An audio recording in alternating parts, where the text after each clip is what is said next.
Hey friends, tonight we step softly into the world of gods, monsters and mortals. But not as the mighty Zeus or the jealous Hera. Instead, you're born somewhere in between, part human, part divine, fully cursed. This is what it meant to live and suffer as a demigod in Greek mythology. So, dim the lights, exhale slowly, and settle in. Because greatness in myth often came wrapped in tragedy. Welcome to the first chapter of our quiet journey through the shadows of divine heritage. Tonight we begin by understanding what it truly meant to be born between worlds, to carry within your very essence the contradiction that would define every moment of your existence. Let us settle into this gentle exploration together, allowing the weight of the day to drift away as we discover the profound tragedy that began with the very first breath of those caught between mortal and divine. In the quiet moments before dawn, when the world holds its breath between night and day, there exists a space that belongs fully to neither. This is where we must begin our understanding of the demigod, for they were creatures of such spaces, beings who existed in the twilight between two fundamentally different realms of existence. The ancient Greeks had a word for these extraordinary beings, hemitheos, which translates simply as half-god. But this simple translation cannot capture the profound complexity of what it meant to be suspended between the mortal and immortal worlds. A demigod was not merely someone with divine ancestry tucked away in distant family trees.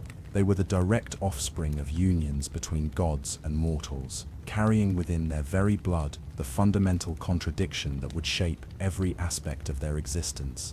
They possessed abilities that far exceeded human limitations, yet they remained bound by the essential fragility of mortal flesh. They could commune with divine powers that ordinary humans could never comprehend. Yet they felt every human emotion with an intensity that sometimes threatened to overwhelm their expanded consciousness. The nature of a demigod's existence was inherently paradoxical. They were too powerful to find peace among mortals, yet too vulnerable to claim a place among the gods. They lived longer than ordinary humans, witnessing the rise and fall of civilizations, yet they were not truly immortal. They could perform deeds that would be remembered for millennia, yet they experienced the same fundamental human needs for love, acceptance, and belonging that drove all mortal hearts. This contradiction was not a flaw in their nature, but the very essence of what made them who they were. Understanding the demigod requires us to recognize that they were not simply humans with extraordinary powers, nor were they diminished gods walking among mortals. They were something entirely unique, a bridge between worlds that had never been meant to connect. Their existence challenged the natural order in ways that created ripples throughout both the mortal and divine realms. They were living proof that the boundaries between human and divine were more fluid than either side preferred to acknowledge. The demigods possessed a consciousness that was expanded beyond normal human capacity, yet this expansion came with a price. They could perceive patterns in fate and destiny that were hidden from mortal eyes, but this knowledge often brought more suffering than wisdom. They understood the larger cosmic forces at play in their lives, yet this understanding frequently made them feel more powerless rather than more in control. They were granted glimpses of divine truth, but these revelations often revealed the crushing weight of their predetermined destinies. In their physical forms, demigods carried the evidence of their dual nature. They possessed strength that could shatter stone, speed that could outpace the wind, and endurance that could sustain them through trials that would destroy ordinary mortals. Yet their bodies could still be wounded, their hearts could still be broken, and their spirits could still be crushed by the weight of impossible expectations. They were magnificent and vulnerable simultaneously, carrying both the power to reshape the world and the capacity to be destroyed by love, loss, and longing. The psychological burden of being a demigod was perhaps even greater than the physical contradictions they embodied. They possessed intellects that could unravel the riddles of sphinxes and comprehend the strategies of gods, yet they were still driven by the same fundamental emotional needs that motivated all mortals. They could see through illusions that would deceive entire armies, yet they remained vulnerable to the deceptions of their own hearts. They understood the nature of divine power, yet they still yearned for the simple human experiences of unconditional love and genuine acceptance. Now, let us turn our attention to the circumstances that brought these extraordinary beings into existence, for their parentage was as complex and fraught as their nature. The unions that created demigods were rarely simple love stories. They were often the result of divine desires that paid little attention to mortal concerns, cosmic whims that treated human lives as instruments for divine purposes, or the intersection of fate and circumstance that brought together beings from fundamentally different realms of existence. The most common pattern we encounter in the myths involves a divine father and a mortal mother, though the reverse also occurred with sufficient frequency to establish its own mythological precedents. These unions were rarely between equals, for how could a mortal truly be equal to a god? The divine partner inevitably possessed knowledge, power, and perspective that the mortal could never fully comprehend, while the mortal partner brought something that the divine being sought but could never truly possess: the authentic experience of limitation, vulnerability, and the precious urgency that comes with a finite existence. When Zeus, the king of the gods, descended from Olympus to walk among mortals, he often did so in disguise, hiding his true nature behind forms that mortals could comprehend and approach without being overwhelmed. These disguises were not mere deceptions but necessary adaptations, for the full presence of a god would have been too much for mortal senses to bear. Yet even in these diminished forms, the divine essence remained, creating relationships that were built on fundamental inequalities of power and knowledge. The mortal mothers of demigods were often women of exceptional beauty, wisdom, or virtue, but their exceptional nature made them no less human. They experienced the full range of human emotions and limitations, even as they became vessels for divine offspring. They carried children whose very existence challenged the natural order, whose development in the womb was influenced by forces beyond mortal understanding. These women often found themselves alone in their experiences, for who could counsel a mortal on the complexities of bearing a divine child? The divine fathers, meanwhile, were often absent or distant figures in the lives of their demigod children. This absence was not necessarily born of callousness, though it sometimes was, but rather from the fundamental incompatibility between divine and mortal existence. Gods operated on scales of time and purpose that made ordinary parental relationships impossible. They might love their mortal partners and demigod children in their own way, but their love was expressed through the lens of divine nature, which could be terrifying and overwhelming to mortal sensibilities. Consider the union between Zeus and Alcmene, which produced the hero Heracles. Zeus came to Alcmene in the form of her own husband Amphitryon, creating a deception that would have profound consequences for all involved.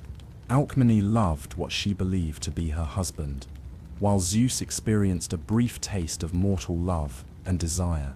But when their son was born, he carried within him the seeds of both divine power and mortal suffering.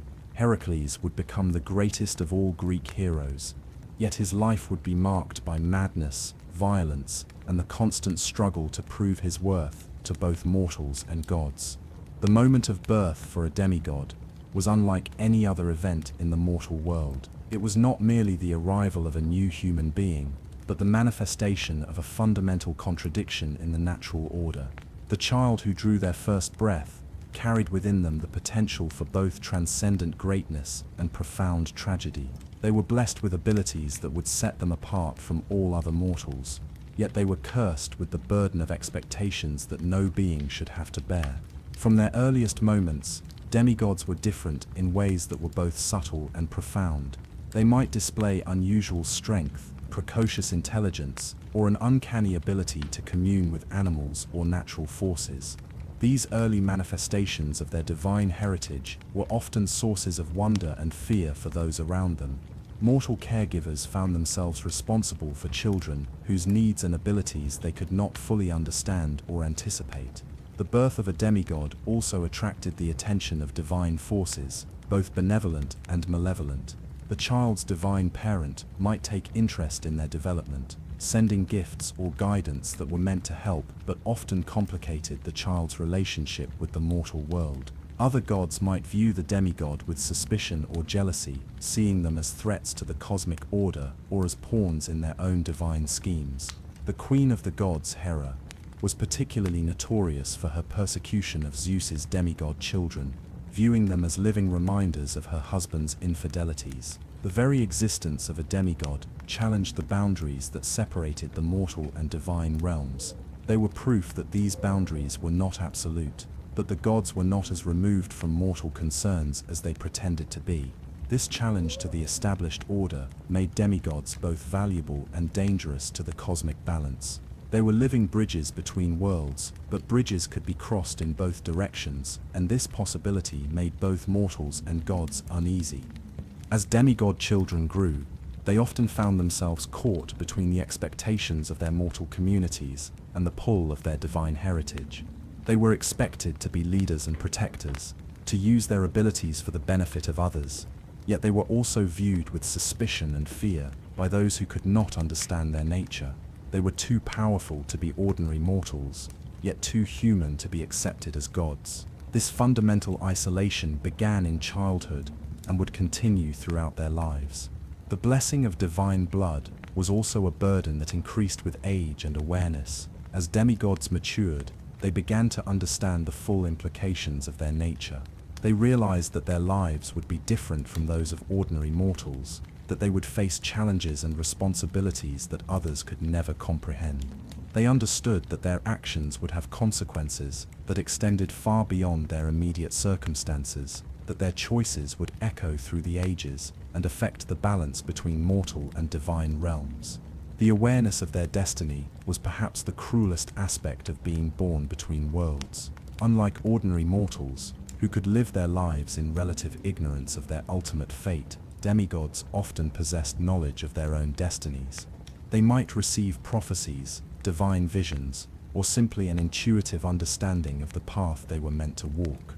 This knowledge was both a gift and a curse, for it allowed them to prepare for their challenges while simultaneously robbing them of the simple human hope that things might turn out differently than expected. The demigods' relationship with fate was complex and often contradictory. They possessed the power to influence events on a scale that ordinary mortals could never achieve, yet they were also more constrained by destiny than most humans. Their divine heritage made them visible to the fates, the three sisters who wove the threads of destiny for all beings. While ordinary mortals might escape the notice of these cosmic forces, demigods were too significant to ignore, too powerful to be left to chance. The burden of being born between worlds extended beyond the individual demigod to affect everyone around them. Their mortal families often found themselves caught up in divine conflicts and cosmic dramas that they never sought and could not understand. Their friends and lovers discovered that caring for a demigod meant accepting the possibility of loss, transformation, or involvement in events that transcended ordinary human experience. The communities that harbored demigods often found themselves blessed with protection and cursed with attention from forces beyond their comprehension. The tragic irony of the demigods' existence was that their greatest strength was also their greatest weakness. Their divine heritage granted them extraordinary abilities, but it also isolated them from the very people they were meant to protect and serve. They could perform miracles, but they could not experience the simple human joys that made life meaningful for ordinary mortals. They could defeat monsters and overcome impossible odds, but they could not escape the fundamental loneliness that came with being creatures of two worlds and citizens of neither. As we reach the end of this first chapter, we begin to understand that the curse of being a demigod was not imposed from without, but was inherent in their very nature. They were born into a contradiction that could never be resolved, blessed with gifts that came with prices they could never fully pay, and destined for greatness that was inseparable from suffering. Their existence challenged the natural order not because they chose to rebel against it, but because they embodied its fundamental contradictions. The demigods were living questions posed by the universe itself, asking whether it was possible to bridge the gap between mortal and divine, whether beings could exist in the spaces between worlds, whether the boundaries that separated different realms of existence were truly necessary or merely conventional. Their lives were the universe's attempts to answer these questions, and the tragic nature of their existence suggests that some boundaries exist for profound reasons that transcend our understanding. In the quiet moments as we prepare to move forward in our exploration, let us hold space for the profound isolation that began with their first breath, the weight of expectations that was placed upon them before they could even understand what it meant to be human, let alone divine. Their curse was not a punishment, but a condition of existence, as fundamental to their nature as the beating of their hearts or the flow of their blood. The demigods were born between worlds, and in that liminal space they discovered both the heights of what was possible and the depths of what it meant to be forever caught between what they were and what they could never become. Their stories remind us that some gifts are too great to bear, that some blessings are indistinguishable from curses, and that the most profound tragedies often begin with the most extraordinary possibilities. Rest now in the understanding that we have only begun to explore the depths of their suffering and the complexity of their existence. In the chapters that follow, we will walk with them through the challenges that shaped their lives, the relationships that defined their hearts, and the ultimate questions that their existence posed to both the mortal and divine realms. Sleep comes easier when we understand that even the most extraordinary beings struggled with the same fundamental questions that touch all hearts, the same needs for love and belonging that drive all souls, regardless of whether they carry mortal or divine blood in their veins. Chapter 2, Childhood of Isolation. Why being a demigod in Greek mythology was a lifelong curse maintains slow, gentle pacing throughout. Speak in flowing paragraphs with natural pauses. In the soft twilight of memory, where childhood dreams blur into the harsh realities of growing up, we find the demigod children of ancient Greece learning their first and most painful lesson about existence. They were different, and difference, no matter how extraordinary, often becomes a burden too heavy for young shoulders to bear. Tonight, we explore the tender years when these beings of divine blood first discovered that their gifts would set them apart from every other soul they would encounter, creating an isolation that would follow them like a shadow throughout their lives.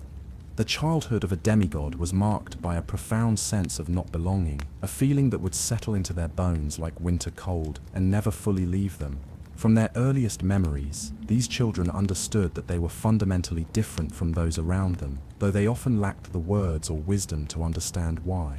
They moved through their days with an awareness that something within them was both more and less than what others expected, carrying a weight that had no name but felt as real as the ground beneath their feet. Picture, if you will, a child who could lift stones that grown men could not budge, yet who wept the same tears as any mortal child when they scraped their knee. Imagine a young one who could run faster than horses, yet who still needed comfort when thunder frightened them in the night.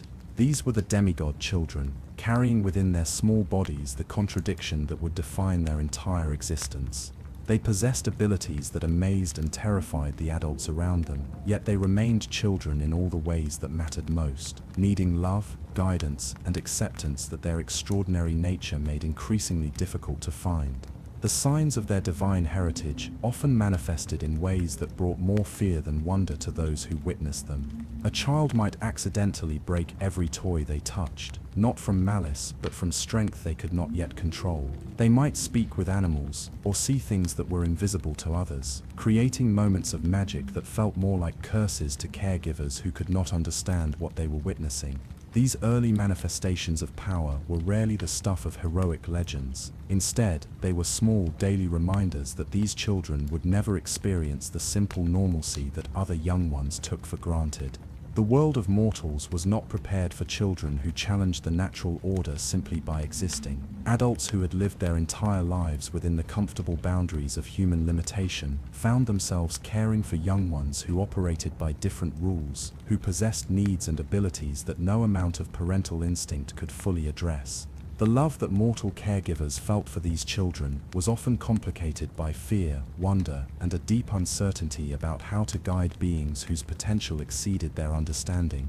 In the quiet moments of childhood, when other children played games and learned simple lessons about the world, demigod children often found themselves grappling with questions that had no easy answers. They wondered why they were different, why their touch could heal wounds or their voice could calm storms, why they felt drawn to places and people that others found mysterious or frightening. These questions had no simple answers, for they touched upon the fundamental mysteries of existence itself, the delicate balance between mortal and divine that their very being disrupted. The loneliness of these children was profound and multifaceted. They were lonely among their peers who could not understand their struggles or share in their experiences. They were lonely among adults who often viewed them with a mixture of reverence and apprehension that prevented genuine connection. Most tragically, they were lonely within themselves, carrying knowledge and abilities that they could not fully comprehend or control, feeling like strangers in their own bodies and minds. Other children, with the cruel honesty that only the young possess, often sensed the difference in their demigod peers and responded with the wariness that humans have always shown toward the unknown. They might be fascinated by displays of extraordinary ability, but fascination is not the same as friendship. The demigod children learned early that being special was not the same as being loved, that extraordinary gifts could create barriers as easily as they could open doors. They discovered that the very abilities that made them remarkable also made them difficult to understand, and therefore difficult to love in the simple, uncomplicated way that all children crave. The divine parent, meanwhile, remained a distant figure in most cases. Their presence felt more as an absence than as a comfort. Unlike mortal parents, who could be present for scraped knees and childhood fears, divine parents operated on scales of time and purpose that made ordinary parental relationships impossible. They might send signs or gifts, but these divine interventions often created more confusion than comfort for children who simply wanted to understand why they were different and what it meant for their futures. The mortal parent, whether mother or father, faced an impossible task in raising a child whose nature they could not fully comprehend. They loved their extraordinary offspring with all the fierce protectiveness that parenthood brings, yet they often felt helpless in the face of their child's unique needs and challenges. How do you comfort a child who has prophetic dreams? How do you discipline someone whose tantrums can shake the foundations of your home? How do you prepare a young one for a destiny that exceeds your understanding and may demand sacrifices that break your heart? These mortal parents lived in constant fear, not just for their child's safety, but for their own ability to provide adequate guidance and protection. They understood that their demigod children would face challenges that no mortal parent could prepare them for, would walk paths that led far beyond the safe boundaries of ordinary human experience. This knowledge created a bittersweet quality to every moment of their child's growing years, a constant awareness that they were raising someone who would inevitably outgrow not just their guidance but their entire world. The fear that surrounded demigod children was not limited to their immediate families but extended to entire communities. Villages and cities that harbored these extraordinary beings often found themselves caught between gratitude for the protection such children might provide and terror of the divine attention they might attract. People understood instinctively that demigods were lightning rods for cosmic forces, that their very presence could draw the attention of gods and monsters alike. This understanding created an atmosphere of constant tension around these children, a sense that normalcy was always one divine intervention away from chaos. The abandonment that many demigod children experienced was born not always from cruelty, but sometimes from desperate love. Mortal parents who understood the dangers their children faced might make the heartbreaking decision to send them away, hoping that distance or disguise might protect them from the jealousy of gods or the machinations of fate. These separations were among the most tragic aspects of demigod childhood, for they robbed these already isolated children of the one relationship that might have provided unconditional love and acceptance. Consider the infant Heracles, whose very existence was a source of divine rage. Hera's jealousy toward Zeus's mortal lovers extended to their children, and baby Heracles became the target of her supernatural wrath before he could even walk. The snakes that she sent to kill him in his cradle were defeated by his extraordinary strength, but the victory was hollow, for it marked the beginning of a lifetime of divine persecution. His mortal mother, Alcmene, found herself powerless to protect her son from forces beyond her comprehension, forces that had marked him for suffering before his first breath. The hidden nature of many demigod childhoods added another layer of isolation to their early years. Children who were secreted away to protect them from divine wrath often grew up not knowing their true parentage, carrying within them abilities they could not understand and questions they were forbidden to ask. They lived in a state of constant confusion, sensing that they were different but lacking the knowledge to understand why. This ignorance, meant to protect them, often became another source of suffering, for it denied them the context they needed to make sense of their own nature. The early signs of strength that demigod children displayed were often paired with equal measures of sorrow, for every demonstration of their extraordinary abilities served as a reminder of their isolation from the normal world. A child who could heal others with a touch might weep because they could not heal their own loneliness. A young one who could speak with animals might find more comfort in the company of beasts than humans, not because they preferred animal companionship, but because animals did not judge them for their differences or expect them to explain abilities they themselves did not understand. The weight of expectations began to settle upon demigod children long before they were old enough to understand what was being asked of them. Communities that harbored these extraordinary beings often looked to them as future protectors, saviors who would defend them from monsters and disasters. But these expectations were placed upon children who still needed comfort when they had nightmares, who still required guidance in understanding right from wrong, who still craved the simple pleasures of childhood play and innocent discovery. The divine blood that flowed through their veins carried with it not just power, but also a connection to cosmic forces that ordinary mortals could never perceive. Demigod children often experienced visions, prophetic dreams, or sudden knowledge of events occurring far away. These experiences were rarely comforting. Instead, they served as constant reminders of their connection to a larger, more dangerous world. They might dream of battles they would one day fight, see visions of loved ones in danger, or suddenly understand truths about the nature of existence that were too complex and frightening for young minds to process. The education of demigod children was unlike that of any other young person. They needed to learn not just the ordinary skills of reading, writing, and arithmetic, but also how to control abilities that could be dangerous if left unchecked. They had to understand the complex relationships between gods and mortals, the unwritten rules that govern divine interaction with the human world, and the delicate balance that their very existence threatened to upset. This education was often incomplete, for there were few teachers who understood the unique challenges these children faced. The friendships that demigod children formed were often complicated by their extraordinary nature. They might develop close bonds with other children, only to have those relationships shattered when their divine abilities manifested in ways that frightened or alienated their friends. They learned to hold back, to hide their true nature, to pretend to be more ordinary than they were. But this pretense came with its own costs, for it required them to deny fundamental aspects of themselves, to live in a constant state of performance that was exhausting and soul-crushing.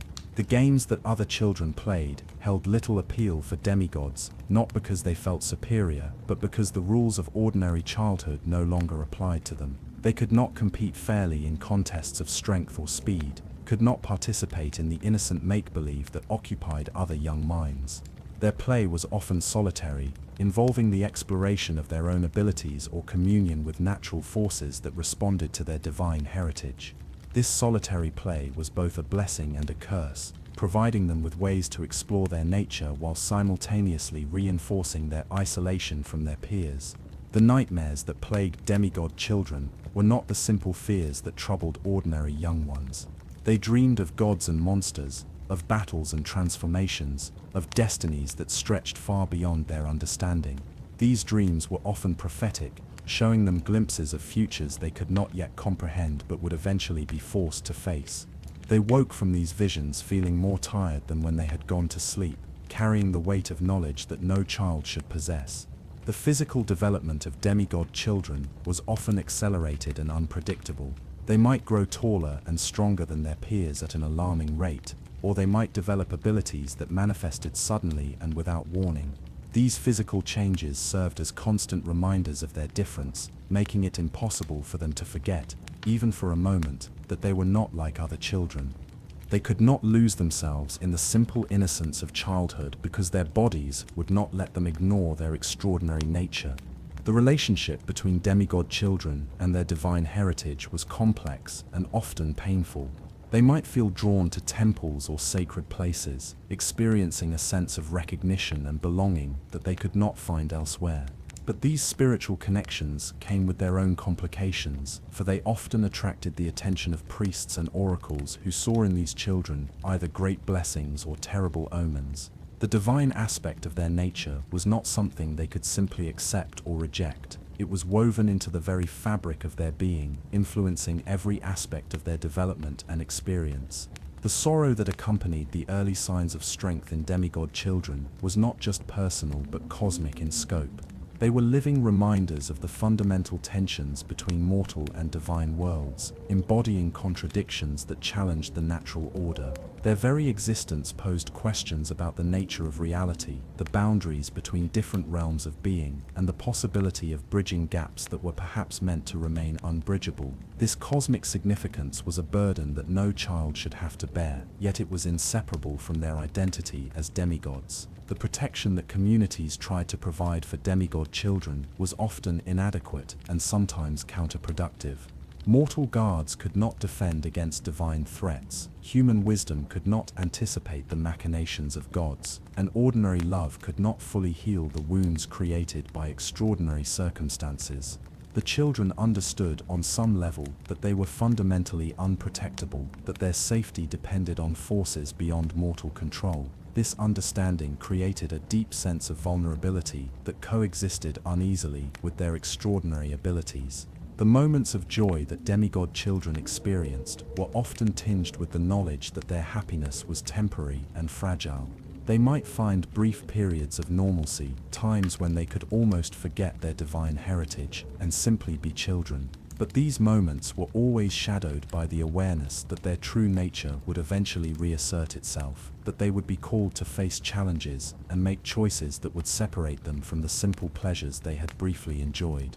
As we reach the end of this exploration of demigod childhood, we understand that the isolation these children experienced was not merely social but existential. They were alone in ways that went beyond the absence of friends or the misunderstanding of adults. They were alone in their very nature, carrying within themselves contradictions that could never be fully resolved, questions that could never be completely answered, and burdens that could never be entirely shared.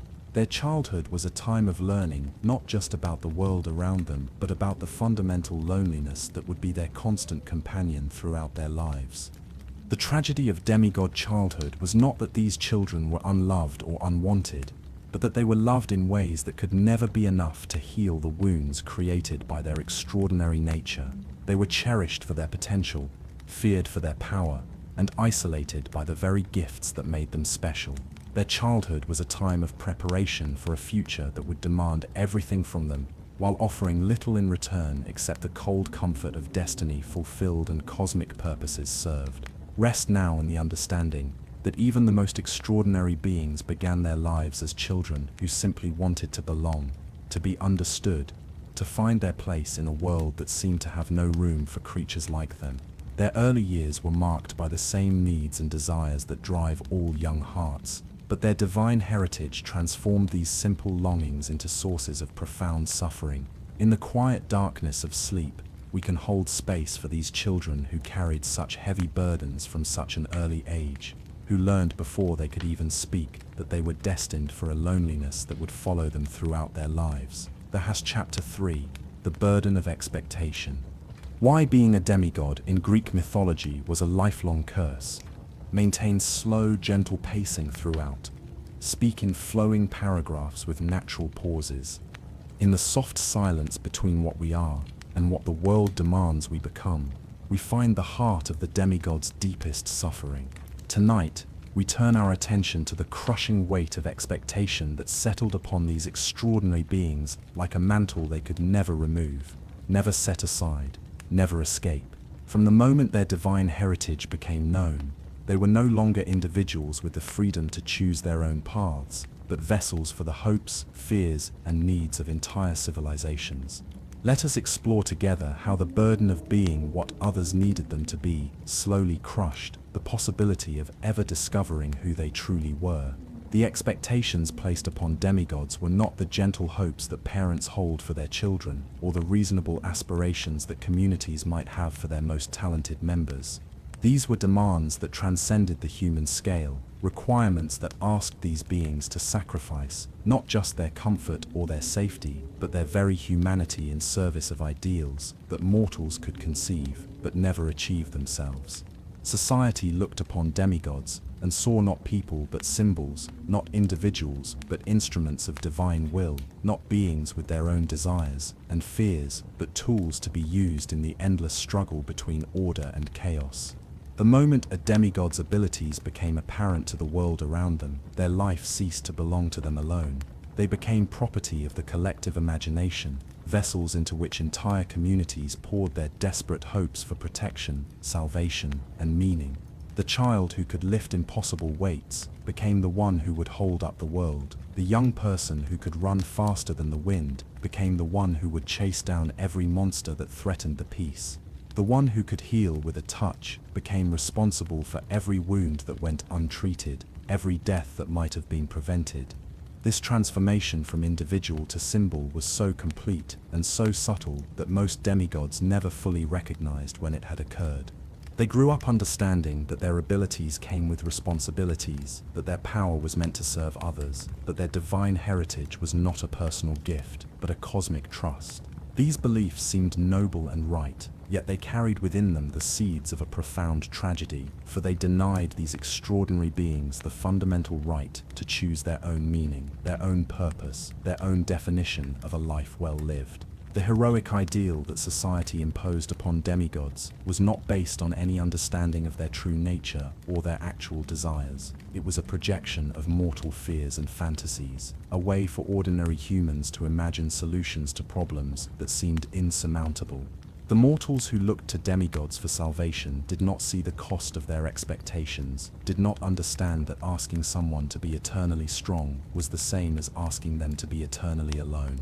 They saw only the power and the possibility, never the person who carried both, the pressure to be always heroic, always noble, always ready to sacrifice for others, created an existence that was performative rather than authentic. Demigods learned to present themselves as the world expected them to be, to wear their strength like armor that could never be removed, to speak words that others needed to hear rather than thoughts that reflected their own truth. They became actors in a play they had never auditioned for, performers in a drama that had been written by others, players in a game whose rules they had never agreed to but could never refuse to play. The demand for constant strength was perhaps the most crushing aspect of the expectations placed upon demigods. Mortals needed to believe that their protectors were invulnerable, that their heroes never doubted, that their champions never felt the weight of fear or uncertainty. This need for invincible saviors meant that demigods could never show weakness, never admit confusion, never seek comfort or support when they themselves were struggling. They were expected to be sources of strength for others while having no source of strength for themselves. The loneliness that came with this constant performance was profound and inescapable. How do you form genuine relationships when everyone you meet sees you first as a symbol and only secondarily, if at all, as a person? How do you find love when potential partners are either intimidated by your power or attracted only to your legend? How do you make friends when everyone expects you to be the solution to their problems rather than someone who might have problems of your own? The demigods lived surrounded by people yet fundamentally alone, celebrated by crowds who would never truly know them. The expectations placed upon demigods were not just about their actions but about their very being. They were expected to embody virtues that mortals found difficult to achieve, to represent ideals that ordinary humans could aspire to but rarely attain. They were supposed to be brave without being reckless, strong without being cruel, wise without being distant, compassionate without being weak. These expectations created an impossible standard that demanded perfection in areas where even gods struggled to maintain consistency. The burden of being a role model was particularly heavy because it meant that demigods could never simply be themselves. Every action was scrutinized for its moral implications, every word weighed for its impact on others, every choice measured against impossible standards of righteousness. They could not make mistakes without disappointing those who looked up to them, could not explore their own nature without risking the faith that others placed in them, could not grow and change without disrupting the stable image that society needed them to maintain. The loss of choice in their destiny was perhaps the most tragic aspect of the demigod experience. While mortals might complain about the limitations of their circumstances, they generally retained the fundamental right to decide how they would respond to their situations, what meaning they would find in their experiences, what values they would embrace or reject. Demigods, by contrast, found their choices constrained by forces beyond their control, their options limited by the expectations of others, their freedom curtailed by the very abilities that should have expanded their possibilities. The prophecies that often surrounded demigods were not gifts of guidance but chains of predestination. To know your fate in advance was to lose the precious uncertainty that made mortal life meaningful. While ordinary humans could hope that their choices mattered, that their efforts could change their circumstances, that their future remained unwritten, demigods often lived with the knowledge that their path was already determined, their destiny already fixed, their story already written by forces that cared nothing for their personal desires or fears. The concept of free will became a mockery when applied to demigod existence. They appeared to have infinite options, unlimited potential, the power to reshape the world according to their desires. Yet in reality, their choices were more constrained than those of ordinary mortals. They could not choose to be weak when strength was demanded, could not choose to be selfish when sacrifice was required, could not choose to be ordinary when extraordinary was expected. Their power became a prison that locked them into roles they had never chosen and could never escape. The weight of being responsible for others' welfare was crushing in ways that mortals could never fully comprehend. When a demigod's strength could save a city, their failure to act became a form of complicity in destruction. When their wisdom could solve problems that baffled ordinary minds, their silence became a betrayal of those who suffered. When their abilities could heal wounds that would otherwise prove fatal, their absence became a form of murder. They carried the weight of every disaster they could have prevented, every death they could have avoided, every suffering they could have alleviated. This responsibility extended beyond immediate physical threats to encompass the emotional and spiritual needs of entire communities. Demigods were expected to be sources of hope in times of despair, beacons of courage in moments of fear, pillars of strength when others faltered. They were supposed to carry not just their own burdens, but the psychological weight of everyone who looked to them for salvation. They became repositories for the collective anxiety of their communities, absorbing the fears and desperate hopes of mortals who had nowhere else to turn. The demands placed upon demigods were not just about what they should do, but about who they should be. They were expected to embody the highest aspirations of mortal society, while remaining accessible and relatable to ordinary people. They were supposed to be powerful enough to face any threat, yet humble enough to serve others without question. They were required to be wise enough to make perfect decisions, yet compassionate enough to understand human weakness. These contradictory expectations created an impossible standard that no being, no matter how extraordinary, could consistently meet. The sacrifice of personal desires was considered not just acceptable but noble when it came to demigod existence. The idea that these beings might want something for themselves, might have dreams and aspirations that did not align with their role as protectors and saviors, was rarely considered or acknowledged.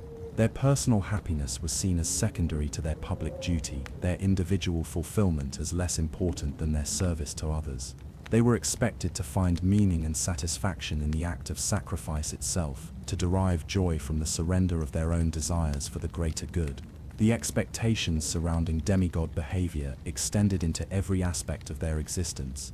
They were supposed to be perfect in their personal relationships, exemplary in their moral choices, flawless in their judgment, and consistent in their virtue. They could not have bad days, could not make mistakes born of ignorance or inexperience, could not struggle with the same doubts and fears that plagued ordinary mortals. They were expected to be finished products rather than works in progress, complete beings rather than individuals still learning and growing. The burden of being needed was perhaps more crushing than the burden of being feared. To be needed meant that they could never rest, never step back, never choose to prioritize their own well-being over the demands of others. They were trapped in a cycle of constant service, forever responding to crises that seemed to multiply rather than diminish with each intervention. The more they helped, the more help was expected. The more they solved, the more problems were brought to their attention. The more they sacrificed, the more sacrifice was demanded. The loss of privacy was another aspect of the burden of expectation that demigods had to bear.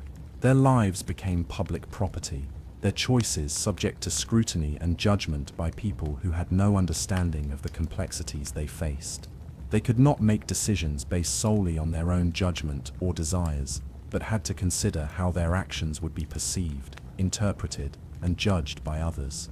They lost the freedom to be imperfect, to struggle privately, to grow through trial and error without having their mistakes become public lessons or sources of disappointment. The expectations placed upon demigods were not just about their abilities, but about their knowledge and wisdom. They were assumed to understand things that were beyond their experience, to possess insights that came not from learning, but from their divine heritage. They were expected to have answers to questions that had puzzled philosophers for generations, to solve problems that had no clear solutions, to make decisions that would satisfy everyone involved. The burden of being seen as wise was perhaps heavier than the burden of being seen as strong, for it meant that they could never admit ignorance, never acknowledge uncertainty, never seek guidance or advice from others. The tragic irony of demigod existence was that the very qualities that made them extraordinary also made them prisoners of others' expectations. Their strength became an obligation to be strong for others, their wisdom became a requirement to solve others' problems, their compassion became a duty to sacrifice for others' welfare. They were trapped by their own excellence, imprisoned by their own abilities, enslaved by their own divine heritage. The gifts that should have expanded their possibilities instead narrowed them to a single path of service and sacrifice. The weight of expectation was not just external, but internal as well. Demigods learned to expect impossibly high standards from themselves, to judge their own worth by their ability to meet the demands placed upon them by others. They internalized the belief that their value lay not in their inherent worth as individuals, but in their utility to others, not in their personal happiness, but in their public service. They became their own harshest critics, their own most demanding taskmasters, their own most unforgiving judges. The consequences of failing to meet expectations were severe and far-reaching. When demigods fell short of the impossibly high standards set for them, they faced not just personal disappointment, but the collapse of others' faith and hope. Their failures became public catastrophes. Their mistakes became community tragedies. Their moments of weakness became sources of despair for all who depended on them. The weight of others' broken dreams was added to their own sense of inadequacy, creating a burden that was almost impossible to bear. The expectation that demigods should be grateful for their abilities, that they should find joy and fulfillment in their role as protectors and saviors, added another layer of complexity to their emotional experience. They were not allowed to feel burdened by their responsibilities, not permitted to question the fairness of their situation, not given space to grieve for the ordinary life they had never been allowed to live. They were expected to embrace their destiny with enthusiasm, to find meaning in their sacrifice, to derive satisfaction from their service regardless of the personal cost. The isolation that came with being constantly needed was profound and inescapable. Everyone who approached them wanted something, needed something, expected something from them. They were surrounded by people who saw them as solutions to problems rather than individuals worthy of relationship for their own sake. They were valued for what they could do rather than who they were, appreciated for their abilities rather than their character,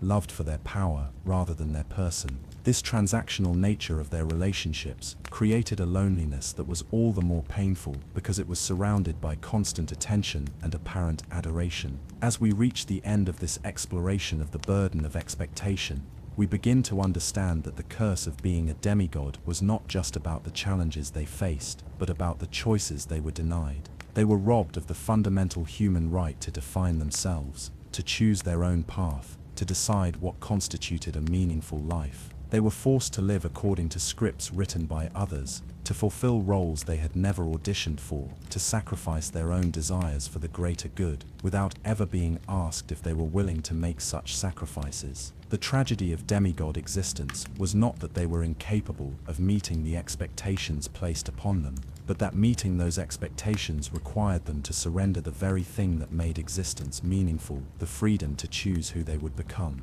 They were condemned to be forever what others needed them to be, never what they themselves might have chosen to become. In the quiet darkness of sleep, we can hold space for these beings who carried the weight of the world's expectations while never being allowed to express the weight of their own dreams, desires, and disappointments. Rest now in the understanding that even the most extraordinary beings struggled with the same fundamental need for autonomy and self-determination that drives all conscious creatures. Their curse was not that they were weak or flawed, but that they were never allowed to be fully themselves, never granted the freedom to discover their own meaning, never given the chance to choose their own definition of a life well lived. In their struggle with the burden of expectation, we see reflected our own deepest fears about losing ourselves in the roles that others create for us, about sacrificing our authentic nature for the approval and acceptance of the world around us. Chapter 4. Monsters at every turn. The life of a demigod was not one of heroic adventures and glorious victories, as the stories might lead us to believe. Instead, it was a perpetual state of vigilance, where every shadow could hide a creature sent by jealous gods, and every peaceful moment was merely the calm before another storm of divine wrath. When we examine the true nature of these beings, caught between mortality and divinity, we find souls trapped in an endless cycle of trials that were never meant to be overcome, but simply endured until death finally granted them release. Consider the weight of awakening each morning, knowing that somewhere in the vastness of the ancient world, monsters stirred with your name upon their lips. These were not random encounters with wild beasts or chance meetings with dangerous creatures.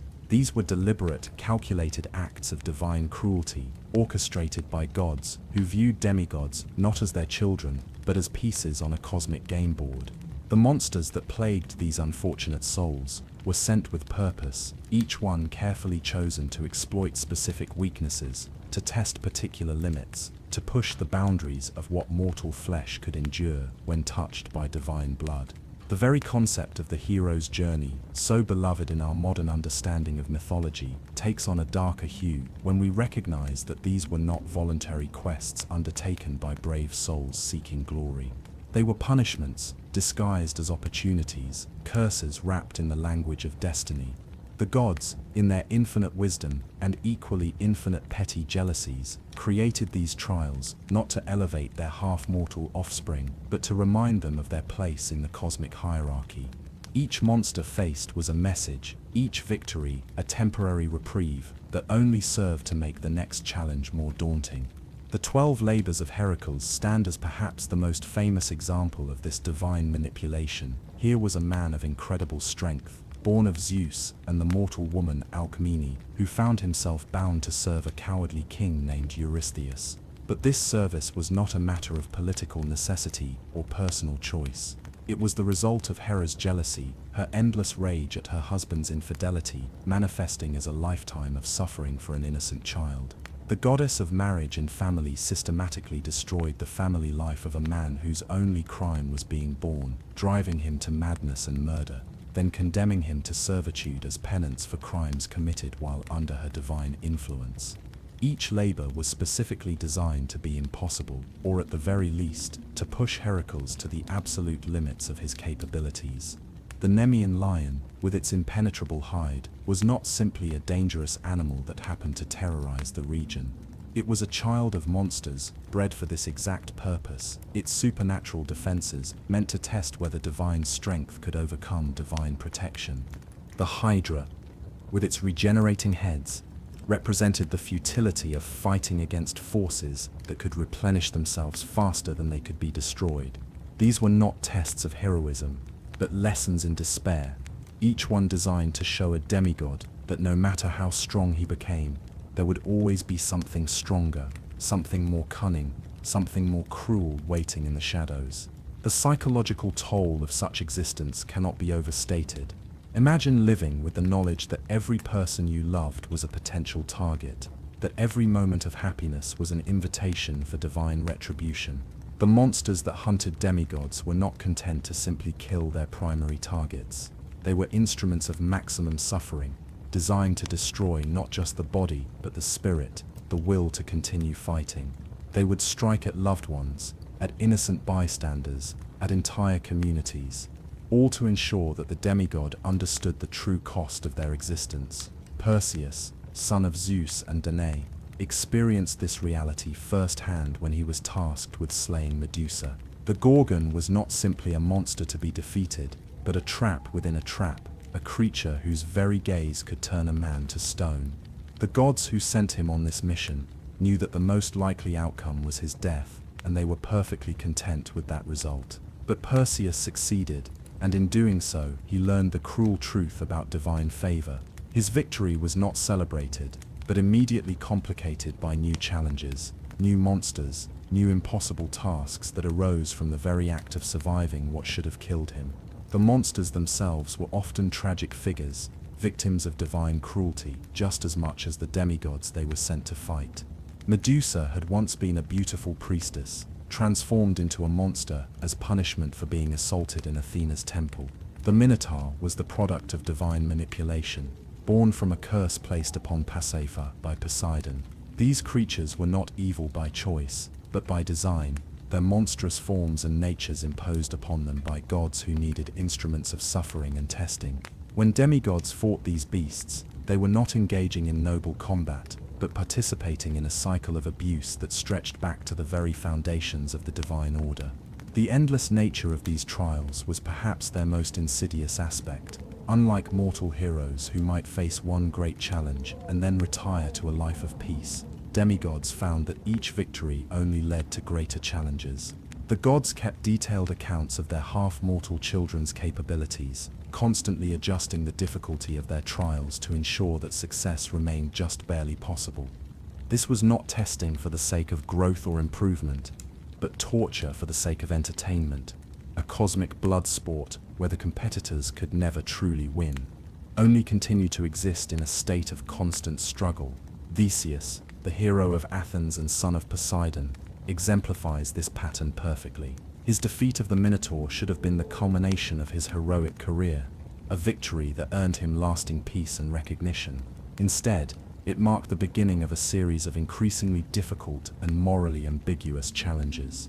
The gods, having seen what he was capable of, immediately began planning new trials, new monsters, new impossible situations that would test not just his strength and cunning, but his very soul. His later life was marked by betrayal, madness, and ultimately, a death that came not from any external monster, but from the accumulated weight of divine manipulation, finally breaking his spirit. The political dimension of these monster encounters reveals another layer of cruelty in the divine treatment of demigods. These beings were not just victims of individual divine grudges, but pawns in larger conflicts between the gods themselves. When Hera sent monsters to torment Heracles, she was not just expressing her personal anger at Zeus's infidelity. She was making a statement about divine authority, about the proper order of the cosmos, about the consequences of challenging her position as queen of the gods. The suffering of the demigod was incidental to these larger concerns, a side effect of immortal politics that the gods considered acceptable collateral damage. This instrumental use of demigods extended beyond simple revenge or jealousy. The gods used these trials as a form of communication with each other, a way of testing boundaries and asserting dominance without direct confrontation. When Athena guided Perseus to Medusa, she was not just helping a hero complete a quest. She was making a move in a complex game of divine chess, using the young man's courage and desperation as tools to achieve her own goals. The fact that Perseus might die in the attempt was simply the cost of doing business, a risk that the gods were willing to accept in pursuit of their own agendas. The monsters sent after demigods were often chosen for their symbolic value as much as their physical threat. The Sphinx, with its riddles and its hunger for human flesh, represented the arbitrary nature of divine justice. The Chimera, with its impossible combination of different animals, embodied the unnatural state of the demigods themselves, creatures that should not exist, combinations of elements that nature never intended. These were not just obstacles to overcome, but mirrors held up to show the demigods their own impossible nature, their own status as creatures caught between worlds, belonging fully to neither. The geographical spread of these monsters also reveals the systematic nature of divine persecution. No matter where a demigod might travel, no matter how far they might flee from their origins, the gods ensured that new challenges would await them. The ancient world was peppered with creatures specifically designed to test divine offspring, each one placed with careful consideration of travel routes, natural barriers, and the psychological state of their intended victims. This was not random placement, but strategic deployment, a network of suffering that ensured no demigod could ever truly escape their fate. The social isolation that resulted from this constant monster threat was perhaps as damaging as the physical dangers themselves. Demigods could not form lasting relationships, could not build communities, could not create the bonds that make life meaningful for mortals. Every person they cared about became a potential target, every friendship a liability that could be exploited by their divine tormentors. This isolation was not an accidental side effect of their dangerous lives, but a deliberate strategy employed by gods who understood that the greatest suffering comes not from physical pain, but from the loss of connection, the inability to love and be loved without fear. The training and preparation required to face these monsters consumed entire lifetimes. Demigods could not simply rely on their divine heritage to see them through these trials. They had to constantly hone their skills, study their enemies, prepare for battles that might never come, or might come at any moment. This state of perpetual readiness was itself a form of imprisonment, a cage made not of bars but of necessity. They could never truly rest, never truly relax, never truly live, because the next monster might be waiting around any corner, and a moment of inattention could mean not just death, but the deaths of everyone they had ever tried to protect. The economic cost of this lifestyle was staggering. The weapons, armor, and resources required to face supernatural threats were expensive and difficult to obtain. Demigods found themselves constantly seeking patrons, forming alliances with kings and nobles who could provide the material support necessary for their survival. But these relationships were often exploitative, with mortal rulers using the demigods' desperate need for resources to extract impossible commitments and dangerous services.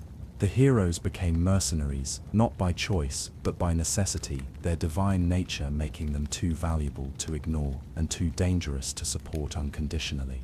The psychological profile of monsters chosen for demigod trials reveals the sophisticated cruelty of divine planning. These were not simply the strongest or most dangerous creatures available.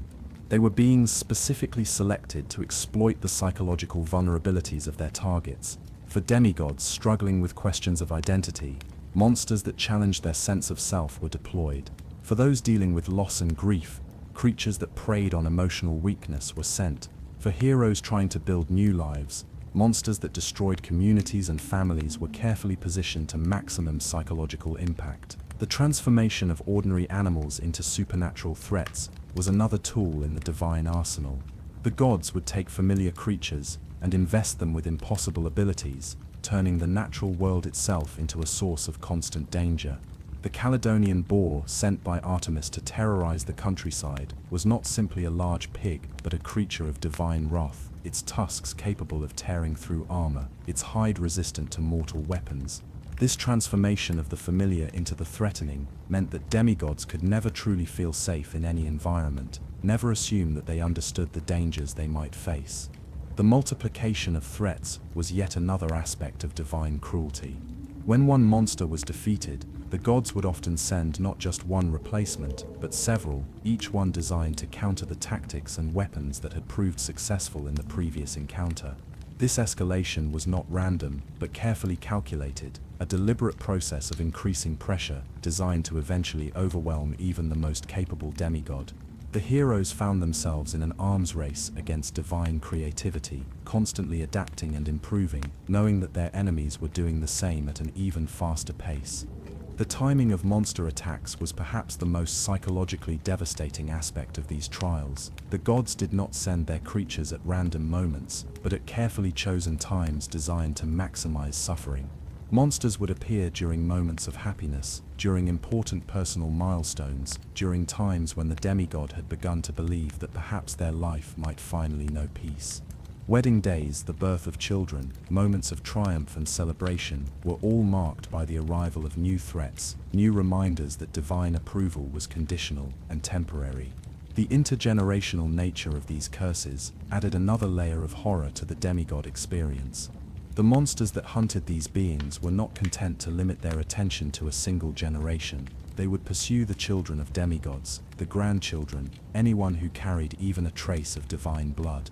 This meant that even those who might succeed in overcoming their own trials could never truly rest, knowing that their descendants would face similar challenges. The gods ensured that the suffering of one generation would be passed down to the next, creating dynasties of torment that stretched across centuries. The administrative complexity of managing these monster networks reveals the bureaucratic nature of divine cruelty. The gods did not simply set these creatures loose in the world and hope for the best. They maintained careful records of which monsters were where, which demigods were facing, which trials, which tactics were proving most effective. This was systematic persecution, organized and efficient, with clear goals and measurable outcomes. The gods treated the suffering of their half-mortal children as a science, constantly refining their methods and improving their results. The evolution of monster types over time shows how the gods adapted their strategies to changing circumstances. As demigods developed new weapons and tactics, the monsters they faced developed new abilities and defenses. As human civilization advanced and provided new resources and allies for heroes, the creatures sent against them became more sophisticated and more dangerous. This was not static persecution, but dynamic adaptation, ensuring that no demigod could ever truly gain an advantage over their divine tormentors. The psychological profiling of individual demigods allowed the gods to customize their monster deployments with devastating precision. They understood that Heracles responded to direct physical challenges, so they sent him creatures that required brute strength to overcome. They knew that Theseus was intellectually curious, so they confronted him with puzzles and riddles wrapped in claws and fangs. They recognized that Perseus was motivated by love and loyalty, so they sent him monsters that threatened not just him but everyone he cared about. This personalization of torment was perhaps the most chilling aspect of divine persecution, revealing the gods' intimate knowledge of their victims' psychological landscapes. The monsters that plagued demigods were not just individual threats, but components of a larger system of control and punishment. Each creature was a message, a reminder, a test, and a trap all rolled into one. They were the gods' way of maintaining the cosmic order, of ensuring that even their own children knew their place in the universe. The endless parade of beasts, demons, and supernatural challenges was not a test of heroism, but a demonstration of divine power, a constant reminder that no matter how strong or clever or determined a demigod might be, they were still subject to the whims of beings far more powerful and far more cruel than they could ever hope to become. The legacy of these monster encounters extends far beyond the individual stories of the heroes who faced them. They established patterns of divine behavior that would influence the relationship between gods and mortals for generations to come. They demonstrated that divine favor was not protection, but merely a different form of targeting. They showed that the gods were not benevolent parents, but cosmic predators who viewed their own children as entertainment and tools rather than beings worthy of love and respect. In the quiet moments between battles, when the demigods sat alone with their thoughts and their wounds, they must have understood the true nature of their existence. They were not heroes in any meaningful sense, but victims of a system that had been designed to ensure their suffering. The monsters they fought were not evil creatures that needed to be stopped, but fellow victims of divine manipulation, creatures transformed into instruments of torture and testing. The real enemy was not the beast with claws and fangs, but the gods themselves, beings so far removed from mortal understanding that they could orchestrate lifetimes of suffering without ever feeling the weight of what they had done. The endless cycle of monster encounters, trials, and challenges was not a path to glory or redemption, but a form of divine entertainment, a cosmic blood sport where the competitors could never truly win, only continue to exist in a state of constant struggle until death finally granted them the peace that life had never allowed. The monsters were not obstacles to overcome, but reminders of a fundamental truth that every demigod eventually learned. In a world ruled by gods, even divine blood was not enough to guarantee happiness, safety, or peace. It was, instead, a guarantee of suffering, a promise that life would be a constant battle against forces that could never be truly defeated, only temporarily held at bay until the next challenge arrived. Chapter 5. The Curse of the God's Attention. In the quiet hours before dawn, when the world holds its breath between darkness and light, we might imagine what it was like for a demigod to wake each morning, knowing that somewhere in the vast expanse of Olympus, immortal eyes were watching. This was not the gentle gaze of loving parents, but the calculating attention of beings whose emotions burned with the intensity of cosmic forces, whose slightest mood could reshape the very fabric of reality. To be noticed by the gods was to be forever changed, and for demigods, that notice was both their birthright and their doom. The attention of the gods was like standing in the path of a hurricane. It was overwhelming, destructive, and utterly beyond mortal comprehension. These were beings who had existed since the dawn of time, who had watched civilizations rise and fall like waves upon the shore, who measured their emotions not in moments or years, but in centuries and millennia. When such creatures turned their focus upon a half-mortal child, the result was not blessing but catastrophe, not guidance but manipulation, not love but possession. Consider the nature of divine attention itself. The gods did not simply notice things and then move on, as mortals might. When they focused on something, they did so with the full weight of their immortal consciousness, bringing to bear powers and perspectives that no mortal mind could fully grasp. They saw not just the present moment, but the threads of fate that stretched backward to the beginning of time and forward to the end of all things. They understood the cosmic implications of every action, every choice, every breath. And when they chose to intervene in the life of a demigod, they did so with this vast, terrible knowledge guiding their every move. Hera, the queen of the gods, exemplified this destructive attention in her relentless persecution of Zeus's illegitimate children. Her jealousy was not the petty emotion of a mortal woman discovering her husband's infidelity. It was a cosmic force, a fundamental aspect of her divine nature that had been shaped by eons of accumulated resentment and rage. When she turned her attention to a demigod child, she brought with her not just anger, but the full weight of her position as goddess of marriage and family, the irony of which was not lost on those who suffered under her gaze. The young Heracles learned this lesson before he could even speak. Hera's attention fell upon him while he was still in his cradle, and with it came serpents sent to strangle him in his sleep. This was not a crime of passion, a momentary lapse in judgment. It was a calculated act of divine will, a deliberate choice to murder an innocent child whose only crime was being born. The fact that Heracles survived, crushing the serpents with his infant hands, did not deter her.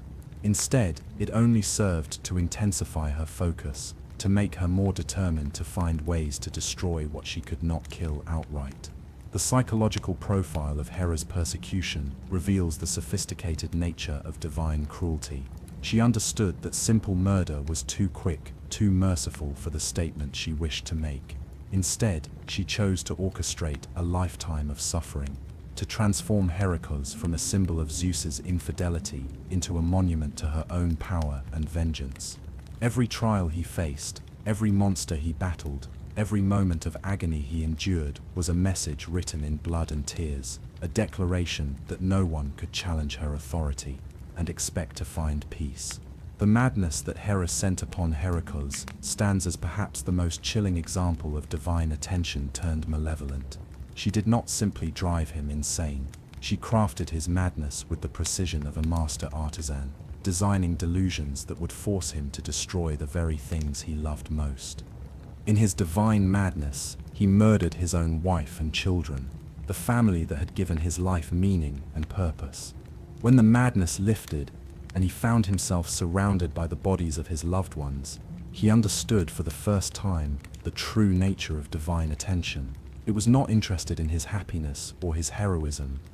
It was interested in his destruction, and it would use his own love and loyalty as weapons against him. The 12 labors that followed were not penance in any meaningful sense. They were an extended torture session, a public demonstration of divine power that lasted for years. Each labor was designed not to redeem Heracles, but to humiliate him, to remind him that no matter how strong he became, no matter how many monsters he defeated, he was still subject to the whims of beings who viewed him as less than human. The gods watched his struggles with the detached interest of spectators at a gladiatorial contest, placing bets on his survival and discussing the entertainment value of his suffering. Zeus, the king of the gods, demonstrated a different but equally destructive form of attention. Where Hera's focus was intensely personal, driven by jealousy and the desire for revenge, Zeus's attention was casual, almost absent-minded, characterized by a profound indifference to the consequences of his actions. He would seduce mortal women, father children, and then simply move on to the next conquest, leaving behind a trail of broken lives and cursed offspring.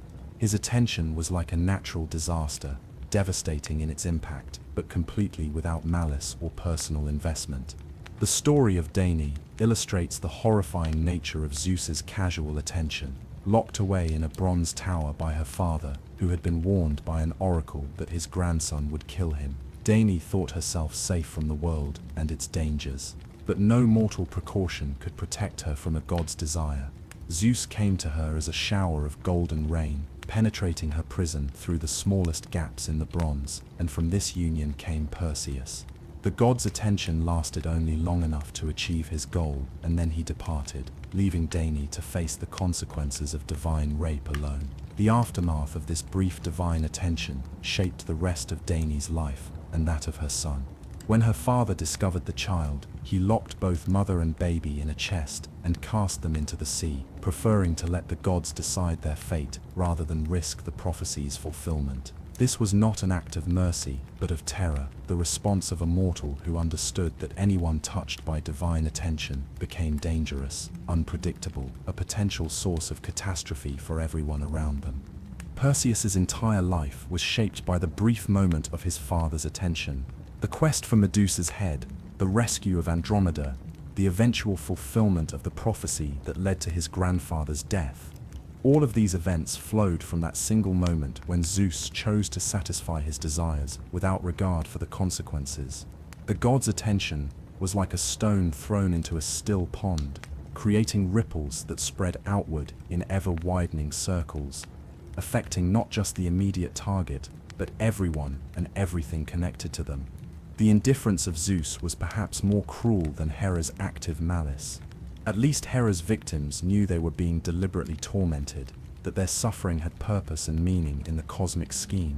Zeus's children faced a different horror, the knowledge that their entire existence was the product of a moment's caprice, that their divine father had given them life without thought and would give them death with equal casualness. They were not important enough to hate, not significant enough to love, not even interesting enough to remember. Ares, the god of war, brought yet another form of destructive attention to the lives of demigods. His focus was chaotic, violent, and utterly without regard for justice or mercy. Where Hera's attention was personal and Zeus's was casual, Ares's attention was savage, driven by an insatiable hunger for conflict and bloodshed. He did not care about the causes of wars or the righteousness of causes. He cared only for the battle itself, for the intoxicating rush of violence and the sweet smell of blood on the wind. The children of Ares found themselves caught in an endless cycle of warfare, not because they chose to fight, but because their very existence was an invitation to conflict. Their divine heritage marked them as natural warriors, but it also marked them as targets for anyone seeking to prove their courage or gain favor with the gods. They could not choose peace, could not lay down their weapons and walk away from the battlefield, because their father's attention ensured that battle would always find them, no matter how far they fled or how deeply they tried to hide. The psychological toll of living under such attention was devastating. demigods learned early that they could not trust their own emotions, could not rely on their own judgment, because at any moment, their divine parent might choose to interfere, to twist their thoughts and feelings for some incomprehensible purpose. They lived in constant fear of losing control, of being used as puppets in divine games they could not understand or escape. Every decision they made was shadowed by the knowledge that it might not truly be their own, that their divine blood carried with it the potential for manipulation and control. The social consequences of divine attention were equally destructive. Mortals who encountered demigods learned to be afraid, not of the individuals themselves, but of the gods whose attention they carried. Kings and nobles who might otherwise welcome powerful allies instead kept their distance, understanding that associating with a demigod was like befriending a lightning rod during a thunderstorm. The god's attention was contagious, spreading to anyone who came too close, transforming innocent bystanders into collateral damage in cosmic conflicts they had never chosen to join. The romantic relationships of demigods were particularly vulnerable to divine interference. The gods viewed their half-mortal children's attempts at love and companionship as opportunities for manipulation and control. They would orchestrate meetings between potential lovers, arrange circumstances that forced emotional connections, and then use those connections as leverage to ensure compliance with their will. Love became a weapon in the hands of the gods, and demigods learned to fear their own hearts, knowing that every affection they felt might be turned against them. The story of Theseus and his many loves illustrates this pattern perfectly. His relationship with Ariadne, the daughter of King Minos, was not a simple romance between two young people. It was a carefully orchestrated divine manipulation, with Aphrodite and Athena working behind the scenes to ensure that Ariadne would fall in love with the hero and provide him with the knowledge he needed to defeat the Minotaur. When Theseus abandoned her on the island of Naxos, it was not simply a case of masculine fickleness. It was the result of divine intervention, with Dionysus claiming Ariadne for himself and Zeus ensuring that Theseus would forget his promises and sail away. The pattern repeated throughout Theseus's life. His marriage to Phaedrade was arranged by the gods for their own purposes, and when she fell in love with his son Hippolytus, it was not natural passion but divine manipulation that drove her to destructive obsession. The gods used her love as a weapon against both father and son, orchestrating a tragedy that destroyed an entire family for the sake of their own incomprehensible agenda. Theseus learned that every person he loved became a potential tool in the hands of beings who viewed mortal emotions as convenient means to their own ends. The attention of the gods was not limited to individual demigods, but extended to entire bloodlines, creating hereditary curses that passed from generation to generation like a genetic disease. The gods did not simply punish those who had directly offended them. They punished their children, their grandchildren, their entire family lines, ensuring that the consequences of divine attention would echo through the centuries. The curse of the house of Atreus, the madness that plagued the descendants of Tantalus, the perpetual warfare that followed the bloodline of Ares, all of these were examples of how divine attention could transform a single moment of divine displeasure into generations of suffering. The gods' understanding of time was fundamentally different from that of mortals, and this difference made their attention all the more terrible. Where humans lived in the present moment, dealing with immediate consequences and short-term goals, the gods thought in terms of centuries and millennia. They could afford to be patient, to let their plans unfold over multiple generations, to use the lives and deaths of entire families as components in schemes that stretched across the ages. A demigod might spend their entire life wondering why they were being tormented, only to discover that their suffering was part of a divine plan that had been set in motion before their great-grandparents were born. The arbitrary nature of divine attention was perhaps its most terrifying aspect. The gods did not operate according to any moral code that mortals could understand or predict. They might shower favor on a murderer while destroying an innocent child, might reward betrayal while punishing loyalty, might demand sacrifices from those who had served them faithfully while ignoring the crimes of those who had defied them.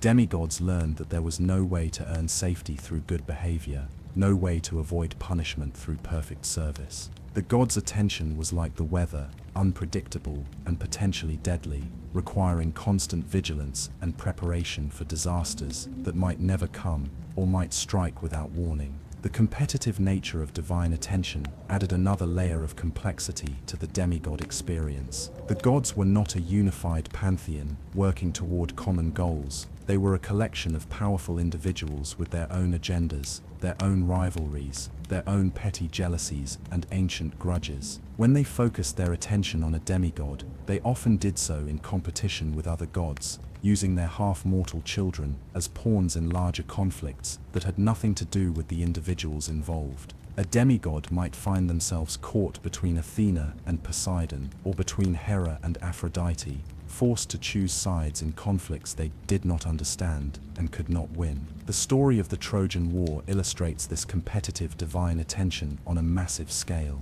The conflict between mortals was really a reflection of conflicts between gods, with divine attention focused on the battlefield like a magnifying glass focusing sunlight. Heroes on both sides found themselves not just fighting human enemies, but serving as representatives of their divine patrons, their individual fates subordinated to the larger cosmic struggles between Olympian powers. Achilles, Hector, Ajax, and all the other heroes of the war were not masters of their own destinies, but instruments in a divine orchestra, their lives and deaths choreographed by beings whose attention transformed human conflict into cosmic entertainment. The isolation that resulted from divine attention was profound and lasting. Demigods learned that they could not form normal relationships, could not participate in ordinary human society, could not find peace or stability in any conventional sense. They were marked by their divine heritage, set apart from mortals by their abilities and their curses, but also rejected by the gods who saw them as inferior beings, unworthy of true acceptance. They existed in a liminal space, belonging neither to the world of mortals nor to the realm of the divine, forever watched by beings who viewed them as curiosities at best and threats at worst. The therapeutic implications of divine attention were non-existent. The gods did not heal, did not comfort, did not provide the emotional support that children need from their parents. Instead, they used their half-mortal offspring as outlets for their own emotional needs, projecting their own conflicts and desires onto beings who were too weak to resist and too mortal to truly understand. The attention of a god was like the attention of a natural disaster, devastating in its impact, but completely without empathy or concern for the individual lives it destroyed. The economic consequences of divine attention were equally devastating. Demigods found themselves constantly in need of resources to deal with the challenges that their divine heritage attracted. They required better weapons, stronger armor, more skilled companions, all of which cost money that their unusual circumstances made difficult to earn. They could not settle down in one place long enough to build wealth or establish businesses. They could not form the kinds of stable relationships that might provide financial support. They were, in economic terms, a perpetual drain on any community that tried to support them, always requiring more resources than they could provide in return. The legal status of demigods was similarly problematic. They existed outside normal human legal frameworks, their divine heritage making them technically subject to cosmic law rather than mortal justice. But the gods were not interested in providing legal protection or ensuring fair treatment. They were interested in entertainment, in manipulation, in using their half-mortal children as tools in their own schemes. This left demigods in a legal limbo, responsible for their actions but without recourse when they were wronged, powerful enough to be feared, but not powerful enough to be safe. The educational opportunities available to demigods were limited and dangerous. They could not attend normal schools, could not learn from ordinary teachers, could not participate in the kinds of intellectual development that might help them understand their place in the world. Instead, they were educated by necessity, learning through trial and error, through pain and suffering, through the hard lessons of survival in a world that was actively hostile to their existence. Their divine heritage gave them certain advantages, but it also made normal learning impossible, forcing them to develop skills and knowledge in isolation, without the support and guidance that other children took for granted. The medical care available to demigods was equally problematic. Their divine heritage made them resistant to many ordinary diseases and injuries, but it also made them vulnerable to supernatural ailments that no mortal physician could understand or treat. They suffered from curses, from divine madness, from wounds that would not heal because they had been inflicted by immortal weapons. They lived in constant pain, both physical and emotional, without access to the kinds of healing that might provide relief or comfort. The spiritual life of demigods was perhaps the most tragic aspect of their existence. They were living proof of the existence of the gods, but they were also living proof of the gods' indifference and cruelty. They could not find comfort in religion, could not seek solace in prayer, could not hope for divine intervention to improve their lot. They knew the gods intimately, not as distant, benevolent figures worthy of worship, but as immediate, personal sources of torment and manipulation. Their spiritual life was not one of faith and hope, but of fear and desperation, a constant struggle to appease beings who could not be appeased, and to escape attention that could not be avoided. The gods' attention was not a blessing, but a curse, not a gift but a burden, not an opportunity but a trap. It transformed every aspect of a demigod's existence, making normal life impossible and extraordinary life unbearable. It was the price of divine blood, the cost of existing between worlds, the eternal punishment for the crime of being born half mortal and half divine. In the end, the attention of the gods was not something to be sought or celebrated, but something to be endured, survived, and ultimately escaped through the only means available to any mortal being, death itself. Chapter 6, Fame that Destroys. In the gentle twilight hours when the ancient world settled into quietude, when the last echoes of the marketplace faded, and the temples grew still, there existed a peculiar form of loneliness that touched only those whose names were sung in every corner of the known world. This was the isolation of the celebrated, the profound solitude that came with being simultaneously the most famous and the most misunderstood figures of their age. The demigods of Greek mythology experienced a type of fame that was both blessing and curse, but ultimately, it proved to be one of the most destructive forces in their already troubled lives. Fame, in the ancient world, was not the fleeting celebrity we might recognize today. It was something far more permanent, more deeply embedded in the cultural consciousness of entire civilizations. When a demigod's name became known, it spread like ripples across the Mediterranean, carried by merchants and sailors, poets and storytellers, until it reached the furthest corners of the world. But with each telling, each retelling, the truth of who they were became more distorted, more mythologized, until the person beneath the legend disappeared entirely, replaced by a figure of such exaggerated proportions that no mortal could possibly live up to the expectations that surrounded them. The process of becoming famous was itself a form of transformation, one that was often more violent and destructive than any physical change the gods might impose.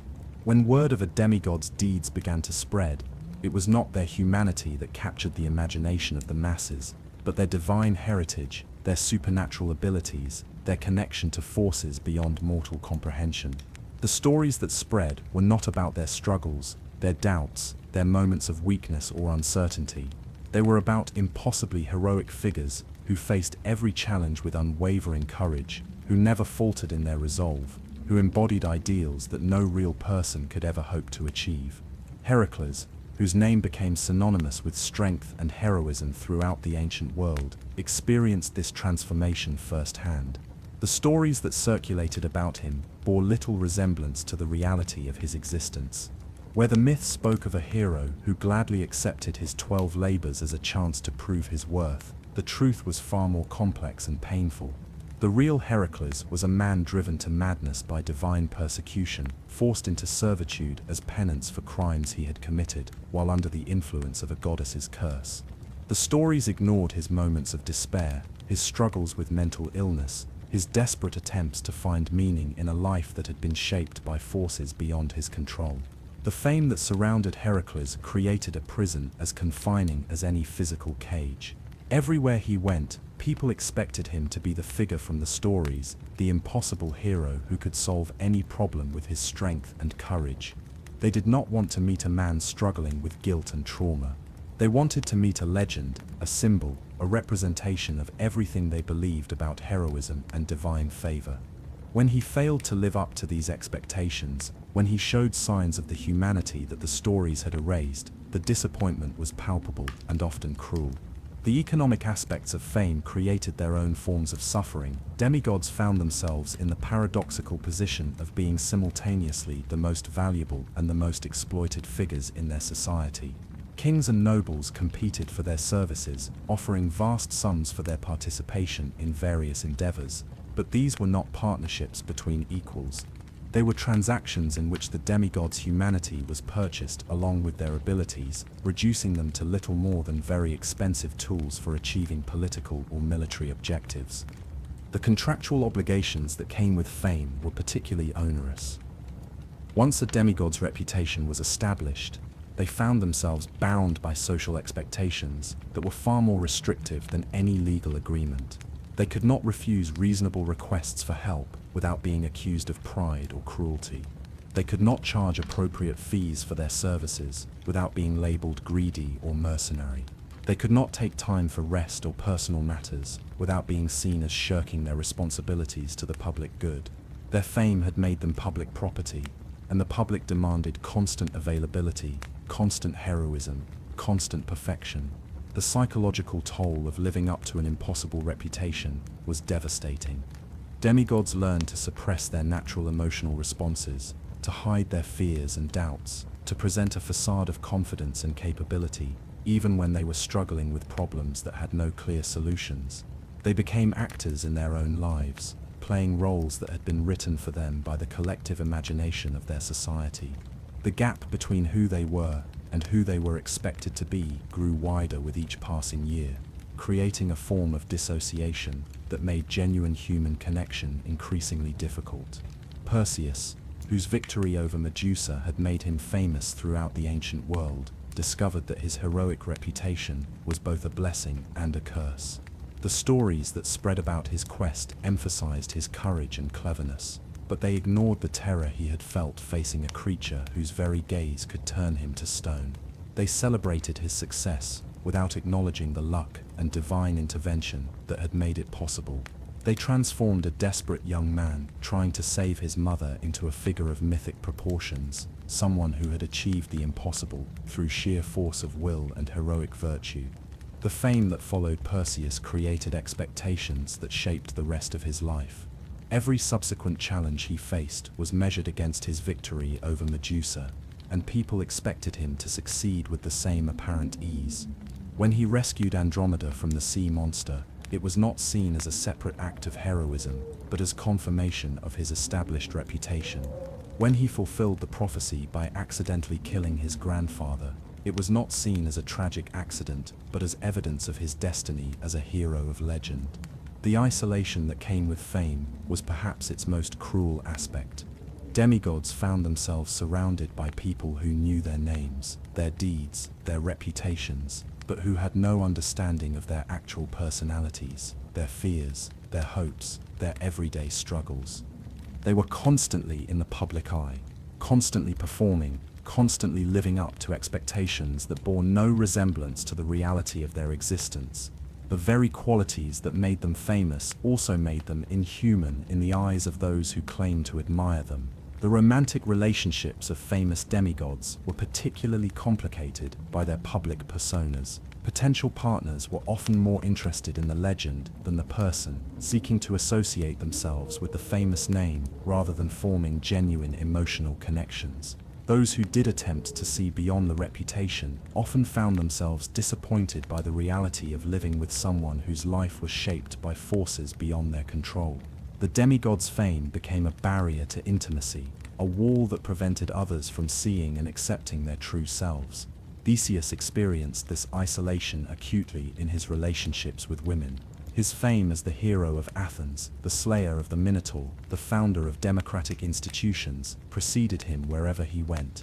Women who might have been interested in him as a person were overwhelmed by his reputation, while those who were attracted to his fame were inevitably disappointed by the reality of his humanity.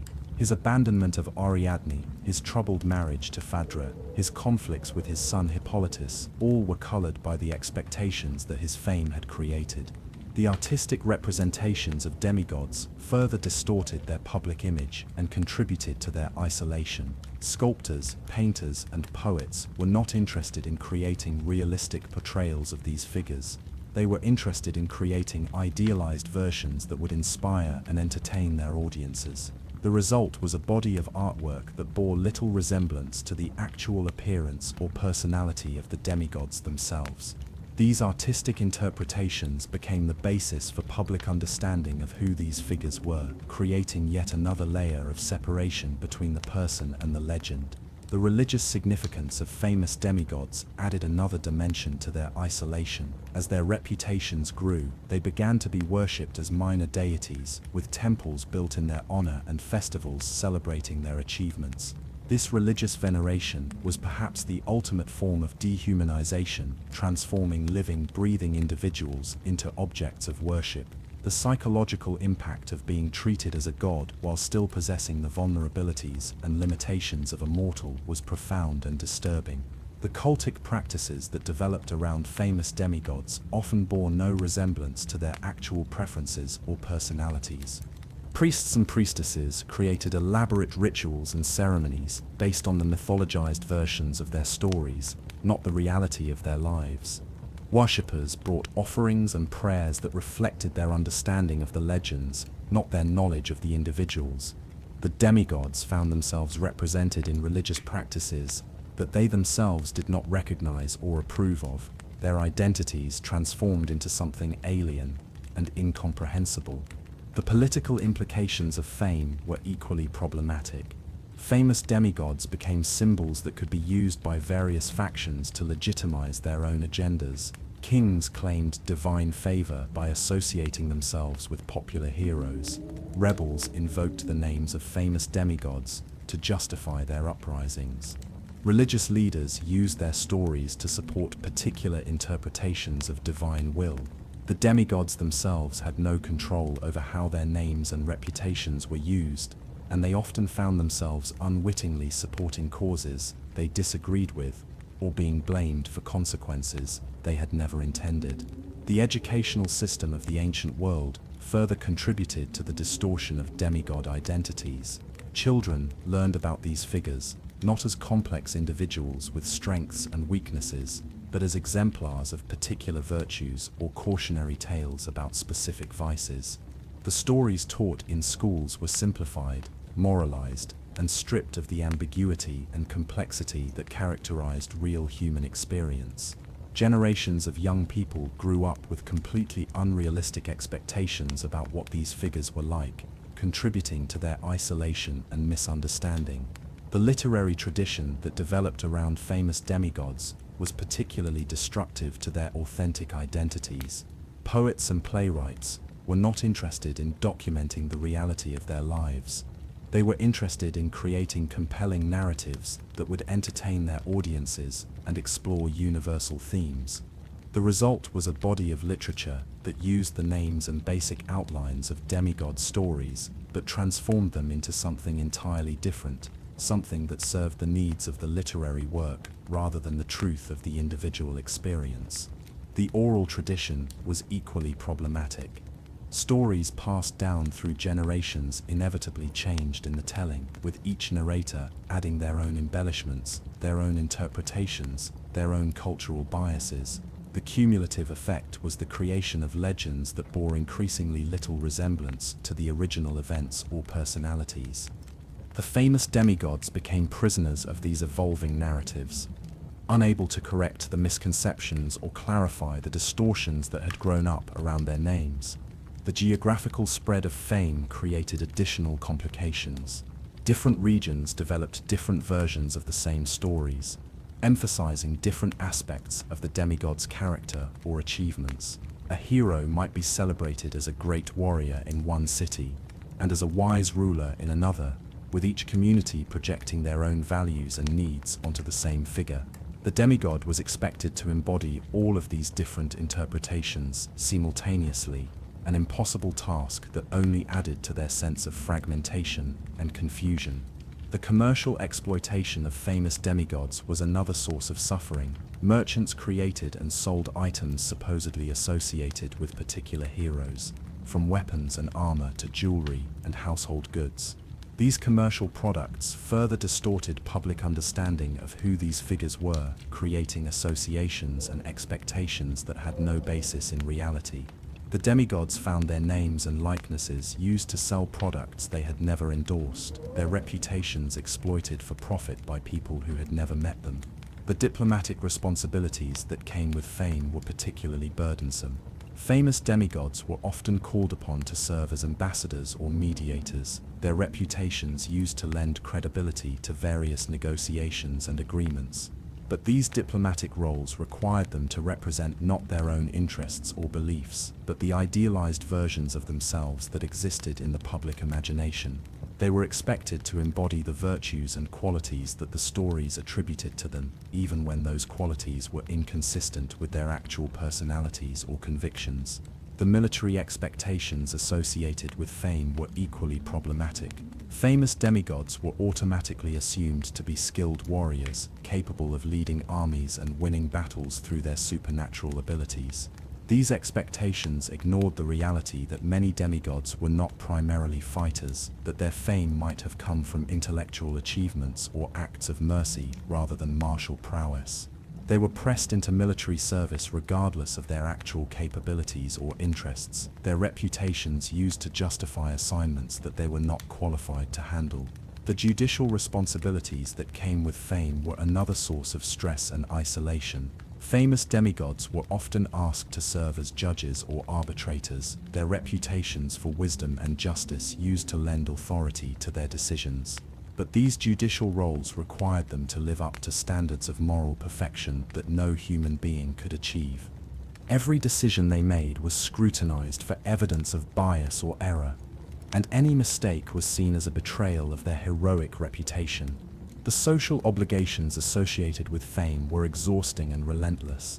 Famous demigods were expected to attend public events, to participate in religious ceremonies, to make appearances at festivals and celebrations. They were constantly on display, constantly performing, constantly living up to expectations that left no room for privacy or personal time. The social calendar of a famous demigod was not their own, but belonged to the public that claimed ownership of their time and attention.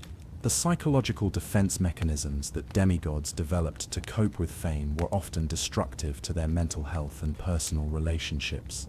Some retreated into elaborate personas, becoming so skilled at playing their public roles that they lost touch with their authentic selves. Others became cynical and bitter, using their fame as a shield to keep others at a distance. Still others developed various forms of self-destructive behavior, using alcohol, violence, or other harmful activities to cope with the stress of constant public scrutiny.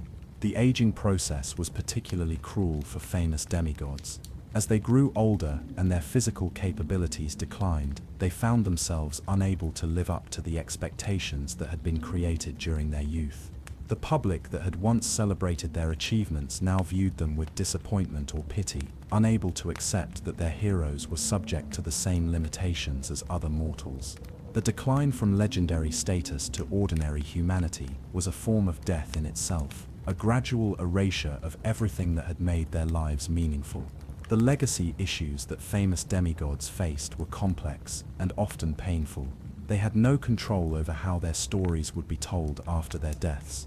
No way to ensure that future generations would understand who they really were, rather than who the legends claimed them to be. They faced the prospect of being remembered not for their actual achievements or struggles, but for idealized versions that bore no resemblance to their lived experience. Their fame would outlive them, but their humanity would be forgotten, leaving behind only the myths and legends that had already begun to replace their true identities while they were still alive. The intergenerational effects of fame were equally troubling. The children of famous demigods grew up in the shadow of their parents' reputations, expected to live up to standards that had been set by legendary figures rather than real people. They were judged not by their own merits, but by how well they measured up to the mythologized versions of their parents. This created a cycle of impossible expectations that could persist for generations, with each new family member struggling to live up to reputations that had been created by storytellers rather than real achievements. The medical and psychological care available to famous demigods was often inadequate because their caregivers were more interested in preserving their legendary status than in addressing their actual needs. Physicians were reluctant to acknowledge that these figures might suffer from ordinary human ailments, preferring to attribute their problems to divine intervention or heroic struggles. Mental health issues were particularly neglected, as they were seen as incompatible with the heroic image that the public expected to maintain. The spiritual lives of famous demigods were profoundly affected by their public status. They found it difficult to engage in normal religious practices because their own fame had made them objects of worship.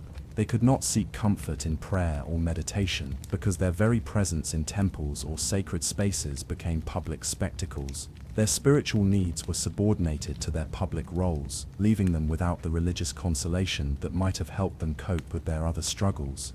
The death of famous demigods was often as much a public event as their lives had been. Their final moments were scrutinized for evidence of heroic virtue or divine favor, their last words recorded and analyzed for deeper meaning. Even in death, they were not allowed to be simply human, but were expected to provide one final performance that would live up to their legendary status. The grief of their loved ones was often overshadowed by the public mourning for the legendary figure, leaving those who had known them personally without space to process their own loss. Fame for the demigods of Greek mythology was not the glorious reward for heroic achievement that it appeared to be. It was a form of imprisonment, a transformation that separated them from their own humanity and from genuine human connection. It created expectations that no mortal could fulfill, responsibilities that no individual could bear, and a form of isolation that was more complete and more devastating than any physical separation. The cities that sang their names did indeed honor them, but they honored legends, not people. They celebrated myths, not the complex, struggling, imperfect human beings who had somehow become trapped within those myths, unable to escape the prisons of their own fame. Chapter 7. The Lonely Path of Power. There exists a profound solitude that comes with standing between two worlds, belonging fully to neither, understood completely by none. This was the eternal condition of the demigods, beings whose very existence was a contradiction, a bridge between the mortal and divine realms that served neither as a pathway nor a destination, but as a place of perpetual suspension. In the quiet moments between their legendary deeds, when the crowds had dispersed and the songs had faded, these figures faced a silence so complete and so devastating that it echoed through the very foundations of their souls. The nature of half-immortality was itself a form of cosmic joke, a divine paradox that ensured its bearers would never find peace or belonging in any realm. To be half-divine was to possess abilities that set one apart from ordinary mortals, yet to retain vulnerabilities that made one inferior to the gods. It was to live with the constant awareness of what one was not, rather than the comfort of knowing what one was. The demigods existed in a state of perpetual incompleteness, forever reaching toward a divinity they could never attain, forever distanced from a humanity they could never reclaim. Consider the daily reality of possessing strength that could crush stone, yet knowing that this strength was nothing compared to the casual power of a true god. Heracles, whose might was celebrated throughout the ancient world, lived with the constant reminder that his father Zeus could unmake him with a thought. Every feat of strength, every impossible task completed, every monster defeated, only served to highlight the vast gulf that separated him from true divine power. He was strong enough to be isolated from mortals, yet weak enough to be dismissed by immortals, trapped in a middle realm where his abilities were simultaneously too much and too little. The social implications of this power differential were profound and lasting. Mortals who encountered demigods experienced a complex mixture of awe, fear, and resentment that made genuine friendship nearly impossible. They could not relate to beings who could perform feats beyond their comprehension, yet they also could not forgive them for possessing abilities that mortals would never have. The demigods found themselves constantly explaining themselves, constantly trying to make others comfortable with their presence, constantly attempting to minimize their own capabilities in order to maintain some semblance of normal human interaction. The psychological burden of this constant self-diminishment was exhausting. Demigods learned to hide their true capabilities, to pretend to struggle with tasks that were actually simple for them, to feign vulnerability and uncertainty that they did not feel. They became actors in their own lives, playing roles designed to make others comfortable rather than expressing their authentic selves. This performance of normalcy was itself a form of imprisonment, a denial of their own nature that created an internal fracture between who they were and who they pretended to be. The economic realities of demigod existence further complicated their social relationships. Their supernatural abilities made them valuable assets, but also made them threatening competitors. Mortal craftsmen could not compete with a demigod's strength and endurance. Mortal warriors could not match their combat abilities. Mortal leaders could not command the same respect and fear that came naturally to beings touched by divine power. The demigods found themselves economically isolated, too powerful to participate in normal economic relationships, yet not powerful enough to simply transcend the need for material resources. The romantic lives of demigods were particularly affected by their liminal status. Mortal partners were overwhelmed by the vast differences in capability and lifespan, while divine partners were put off by their mortal limitations. The demigods faced the prospect of watching every mortal they loved age and die while they remained essentially unchanged, or of being rejected by immortals who viewed them as inferior beings unworthy of lasting commitment. Love became a source of inevitable loss, a guarantee of future pain that made emotional investment a form of self-torture. Perseus, despite his heroic reputation, experienced this romantic isolation acutely. His marriage to Andromeda was complicated by the vast difference in their capabilities, and the knowledge that his divine heritage made him fundamentally different from her and her people. While she aged and grew frail, he remained in his prime, a constant reminder of the supernatural forces that had shaped his existence. Their children inherited some of his abilities, but not his divine protection, creating a new generation caught between worlds, struggling with their own incomplete transformations. The relationship between demigods and their divine parents was perhaps the most painful aspect of their existence. These were not loving family relationships, but complex power dynamics that combined the worst aspects of parental authority with the casual cruelty of divine indifference. The gods acknowledged their half-mortal children when it was convenient, ignored them when it was not, and punished them when they became inconvenient. The demigods craved approval from parents who were incapable of providing it, sought love from beings who understood the concept only in terms of possession and control. The divine family dynamics were further complicated by the jealousy and rivalry that characterized relationships between the gods themselves.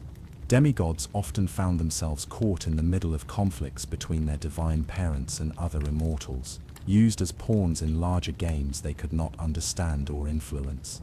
Their existence became a source of tension in the divine realm, a reminder of indiscretions and complications that the gods would prefer to forget. Zeus, despite being the father of many demigods, showed them no particular favor or protection. His relationship with his half-mortal children was characterized by the same casual indifference he showed to most aspects of existence that did not directly concern his immediate pleasure or power. He might intervene on their behalf if it suited his purposes, but he was equally likely to ignore their suffering, or even contribute to it if doing so served his larger agenda. The demigods learned that divine parentage was not a guarantee of protection, but simply another source of potential danger and disappointment.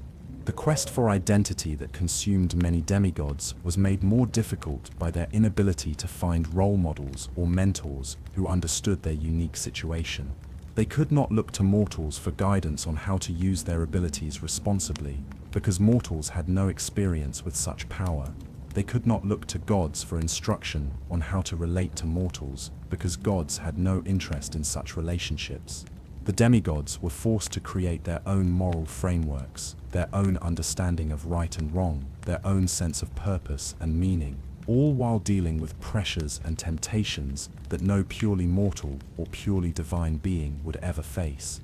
The theological implications of demigod existence were troubling and complex. They were living proof that the boundary between mortal and divine was not as absolute as religious doctrine might suggest, yet they were also evidence that crossing that boundary was not necessarily a blessing. Their existence raised uncomfortable questions about the nature of divinity, the meaning of mortality, and the justice of a cosmic order that could create beings specifically designed to suffer. They were theological anomalies that challenged the very foundations of religious understanding, yet they were also too real and too present to be dismissed or ignored. The philosophical problems posed by demigod existence were equally challenging. If they were neither fully mortal nor fully divine, what was their ultimate purpose? What was the meaning of lives that seemed designed to be perpetually unsatisfied, perpetually incomplete? The demigods themselves struggled with these questions, seeking meaning in a universe that seemed to have created them as afterthoughts, as byproducts of divine caprice, rather than intentional creations with clear purposes and destinies. The political implications of demigod existence were complex and often dangerous. Their supernatural abilities made them natural leaders, but their divine heritage made them suspect to mortal rulers who understood that their authority ultimately came from the gods. Kings and nobles were never sure whether demigods were potential allies or potential threats, whether their loyalty could be counted on, or whether their divine connections made them unreliable. The demigods found themselves constantly navigating political waters that were made more treacherous by their own nature, trying to find ways to use their abilities for good while avoiding the suspicion and fear that their power inevitably generated. The military applications of demigod abilities were obvious, but they created their own problems. Armies that included demigods were certainly more effective, but they were also more dangerous, more likely to cause collateral damage, more likely to escalate conflicts beyond what anyone intended. The demigods found themselves caught between the desire to use their power to protect the innocent and the knowledge that their intervention often made situations worse rather than better. They were too powerful to be ordinary soldiers, yet not powerful enough to single-handedly resolve conflicts through overwhelming force. The educational challenges faced by demigods were significant, and largely ignored by both mortal and divine society. They needed to learn not only how to use their abilities effectively, but how to control them, how to live with them, how to make moral decisions while possessing power that could easily be abused. But there were no schools for demigods. No teachers who understood their unique needs. No curriculum designed to address the specific challenges they faced. They were left to learn through trial and error, through mistakes that could have catastrophic consequences, through a process of self-discovery that was often painful and destructive. The legal status of demigods was ambiguous and problematic. They were subject to mortal laws when it came to their actions in the mortal world. Yet they were also subject to divine justice when their actions affected the interests of the gods. This dual jurisdiction created a legal limbo where demigods could be punished twice for the same actions, or where they could escape justice entirely by playing one system against the other. The uncertainty of their legal position made it difficult for them to plan their lives or make long-term commitments, knowing that their status could change at any moment depending on the whims of mortal rulers or divine authorities. The cultural impact of demigods was profound, but it was also largely beyond their control. They became symbols and legends whether they wanted to or not, their stories told and retold in ways that bore little resemblance to their actual experiences. The cultural meaning of their existence was determined by others, by storytellers and priests and politicians who used their names and reputations to support their own agendas. The demigods themselves had no say in how they were remembered or what their stories were meant to represent. The religious practices that developed around demigods were often uncomfortable and unwelcome. They found themselves worshipped as minor deities, with temples built in their honor and festivals celebrating their achievements. But this worship was based on idealized versions of their stories rather than their actual personalities or preferences. They were forced to participate in religious ceremonies that celebrated versions of themselves they did not recognize. to accept offerings and prayers that were directed at mythological figures rather than real people. The artistic representations of demigods further distorted their public image and contributed to their isolation. Sculptors and painters were not interested in creating realistic portraits, but in capturing the mythological essence of their subjects. The result was a body of artwork that presented demigods as idealized figures of perfect beauty and strength, images that bore no resemblance to their actual appearance or emotional state. These artistic interpretations became the basis for public understanding of who demigods were, creating yet another barrier between the real individuals and the world around them. The literary tradition that developed around demigods was equally problematic. Poets and dramatists used their names and stories as raw material for their own creative works, transforming real experiences into entertainment that served the needs of the audience rather than the truth of the individuals involved. The demigods found themselves characters in stories they had never lived, heroes of adventures they had never undertaken, symbols of virtues they did not necessarily possess. The oral tradition was perhaps even more destructive to authentic demigod identity. Stories passed down through generations inevitably changed in the telling, with each narrator adding their own embellishments and interpretations. The cumulative effect was the creation of legends that bore no resemblance to the original experiences, myths that transformed real people into archetypal figures that served the psychological and spiritual needs of the communities that told them. The psychological defense mechanisms that demigods developed to cope with their isolation were often destructive to their mental health and personal relationships. Some retreated into emotional numbness, shutting down their capacity for feeling in order to avoid the pain of constant rejection and misunderstanding. Others became hypervigilant, constantly scanning their environment for threats and opportunities, unable to relax or trust anyone completely. Still others developed elaborate personas that allowed them to function in social situations while keeping their true selves hidden and protected. The substance abuse issues that affected many demigods were a direct result of their isolation and the pressures of their existence. Alcohol and other intoxicants provided temporary relief from the burden of constant awareness, temporary escape from the loneliness of being perpetually misunderstood. But these substances also impaired their judgment and control, making them more likely to abuse their power or make decisions that would have negative consequences for themselves and others. The sleep disorders that plagued demigods were another manifestation of their psychological distress. The constant state of alertness required by their dangerous lives made it difficult for them to achieve the deep restorative sleep that mortals needed for mental health. They were haunted by dreams that were often prophetic or divine in origin, visions that reminded them of their connection to forces beyond their control. The boundary between sleep and waking was blurred for beings who existed between worlds, making rest and recovery elusive and incomplete. The aging process was particularly complicated for demigods who experienced it differently from both mortals and immortals. They aged more slowly than ordinary humans, but they still aged, creating a temporal displacement that made it difficult to form lasting relationships or maintain a sense of continuity in their lives. They watched friends and lovers grow old and die while they remained relatively unchanged. Yet they also faced the prospect of their own eventual mortality, a death that would come slowly and with full awareness of all they were losing. The death of demigods was often as lonely as their lives had been. They faced mortality with the full awareness that came from their divine heritage, understanding the cosmic implications of their passing in ways that mortals could not. Yet they also faced death without the comfort of knowing that they would join their divine parents in immortality.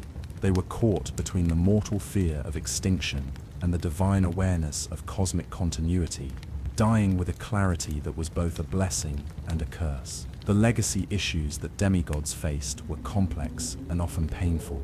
They had no control over how their stories would be told after their deaths. No way to ensure that future generations would understand their actual experiences rather than the mythologized versions that had already begun to replace their true identities. They faced the prospect of being remembered not as the complex, struggling individuals they had been, but as the archetypal figures that their cultures needed them to be. The intergenerational effects of demigod existence were equally troubling. Their children inherited not only some of their abilities, but also their isolation and the confusion that came with being caught between worlds. The legacy of half-immortality was passed down through bloodlines, creating dynasties of individuals who would never quite belong anywhere, who would always be too much for the mortal world and too little for the divine realm. The medical and psychological care available to demigods was inadequate because their caregivers had no understanding of their unique physiology and psychology.